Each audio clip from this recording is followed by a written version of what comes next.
We're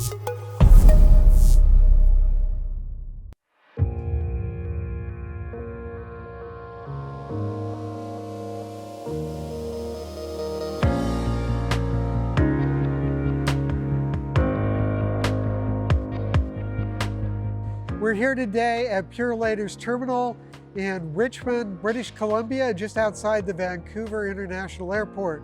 Purolator's operating 15 electric vehicles here, a combination of Motive Epic step vans and Ford e-Transits.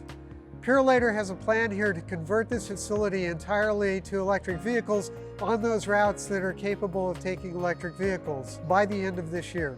This is an exciting facility because they've integrated level 2 charging into the actual depot facility inside the building.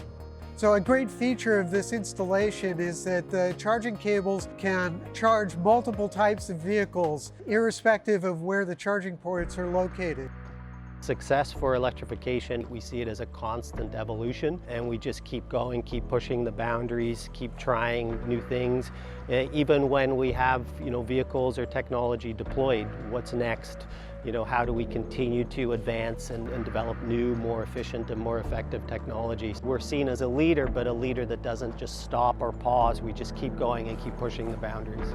Given that transportation is the second largest contributor to greenhouse gas emissions in Canada, there really is the opportunity to make a difference. Purolator has set a very ambitious goal to be the greenest courier in Canada. Through the development of our roadmap in 2022, we were able to see that we're going to need to electrify more than 60% of our last mile delivery vehicles to achieve our goal of being the greenest courier. Welcome to our terminal here in Richmond, BC. By the end of 2024, we expect to have the facility fully electrified and set up for all the vehicles that are capable of running electric routes in BC. We chose the Richmond facility because we would have minimal upgrades we would have to make for our initial tranche of vehicles we were going to introduce here. Eventually, we will need a power upgrade to have the entire fleet electrified, but this is why Richmond in the short term is a good choice for us, so we can bring our initial pilot test of vehicles into the fleet. Is really looking at a holistic approach. I know from BJS perspective, we look at the EV charging infrastructure on site as an extension of the facility.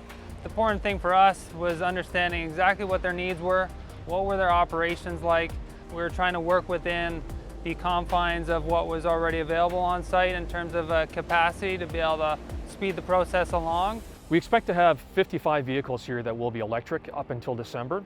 We'll begin to introduce more throughout 24 and 25 as we begin to upgrade the facility. Probably introducing 2 or 3 more different electric vehicles in the facility itself. The vehicle you see here, it's a Morgan Olson body on a Motive powertrain. It's 127 kilowatt battery capacity. At full load, it can get around 105 miles. It's built on the Ford FD9 platform.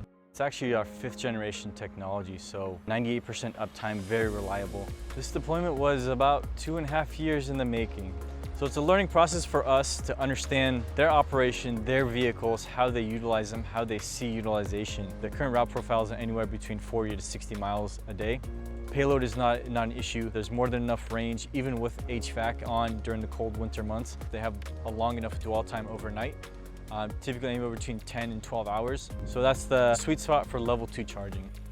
For the Purolator vehicles, we make sure that the telematics is able to pull the data needed for Purolator to get the information that they need off of the battery and understanding kind of the energy being used for those trips. Currently, we have 15 pull-down chargers that are installed in the Richmond terminal. We've set them up so that they can charge both the Motive as well as our Ford vehicles. Because the Ford vehicle charges at the front, we made sure we had an extra long charging cable. We actually moved the gantries in such a position so that we could charge both vehicles. We developed that when we first put in our first 5 test pilot vehicles here. We needed to find a way so that the cables would be out of the way, both of our Pujero, our spots where we load our vehicles, make sure they're off the floor so there would be no damage or injury. So we had to find a way to keep them out of the way, and coming down from the top was the most effective. And we had seen this in other applications. There's no need for fast charging on these vehicles. What we recommend is 80 amp level 2 chargers, maximum of 19.2 kilowatts.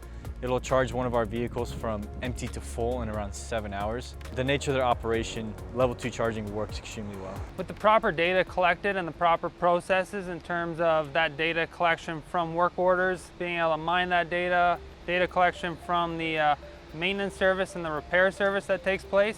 If you can mine that data, I know that we've found tremendous valuable insights that we can then deliver to our clients, and that's across all types of infrastructure and assets, but it definitely applies to the EV infrastructure. Telematics on an individual truck can help inform that operator what the daily efficiency is of that specific vehicle in that specific circumstance. But where the big power is with telematics data aggregated, so we're talking about big data, is we can anonymize and aggregate hundreds of vehicles or thousands or millions of trips as these vehicles get deployed, and use that to analyze really what different factors impact range and efficiency. And we can start to look at things like temperature, and the same thing with speed. As you increase speed, what does that mean overall in terms of loss in efficiency? So the insights can then be pulled back into telematics tools to help that fleet operator understand range prediction and capabilities for their unique situation and the factors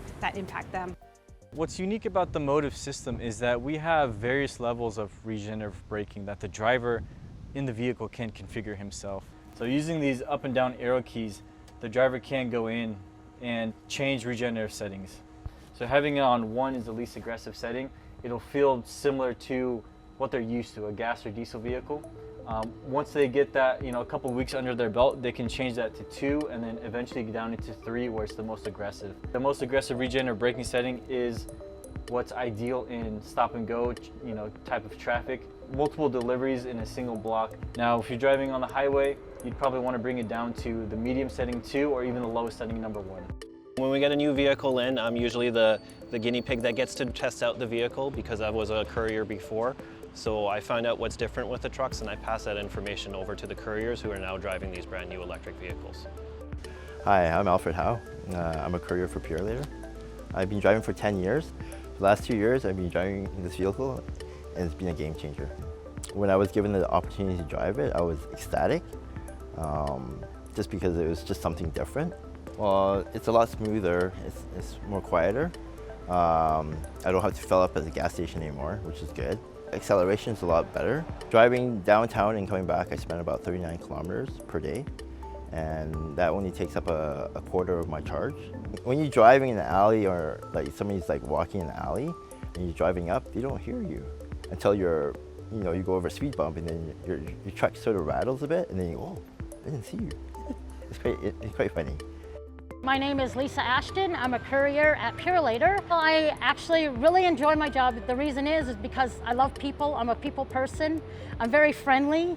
And so to be able to see different people, right? Or sometimes the same people if I'm on the same route for days.